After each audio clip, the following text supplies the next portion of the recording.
once every 50, 100 years, you get a sea change in politics. 1918, the Labour Party won a remarkable number of MPs. 1924, Ramsay Mack becomes the first Labour Prime Minister. The Liberal Party never, ever got back from that. Canada, back in 92, saw a Conservative Party in government. Eventually, a reunification of Reform and the Progressive Conservatives into the Conservatives. Well, they went down to one seat, if you remember. Two seats. Two seats. Yes. Two. The really interesting thing is... the number. Outrageous, sir. I was 100% out. I was always told, when I first cut my teeth in politics, I was told that Labour would never win again because the docks had gone, the mines had gone, the shipbuilding had gone, the steel... And, in fact, the Labour core industrial vote had disappeared. It was now a middle-class country with middle-class vote. So the Labour Party became middle class. And Prescott said, they're sort of keeping coal in the B days, with that middle class.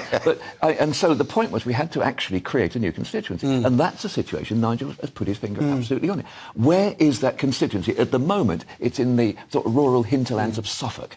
But that doesn't actually spread far beyond. But this happened in 1997.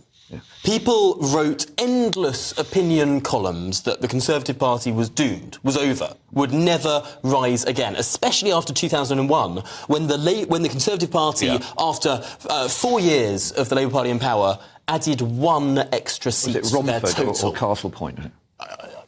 Ooh, it was really good question. I'll get back to you on it. I thought I was pretty impressive with knowing they just got one extra seat. We'll look at that. But I think the it was fact was they cycled through a couple of leaders looking around for strategies, and they settled upon David Cameron. But remember that Blair had, and to be fair, still has, the most extraordinary charisma. I mean, I watched Blair as an MEP when he took over the presidency of the European Council. I mean, the guy, you can agree or disagree, forget the politics. The guy has an aura.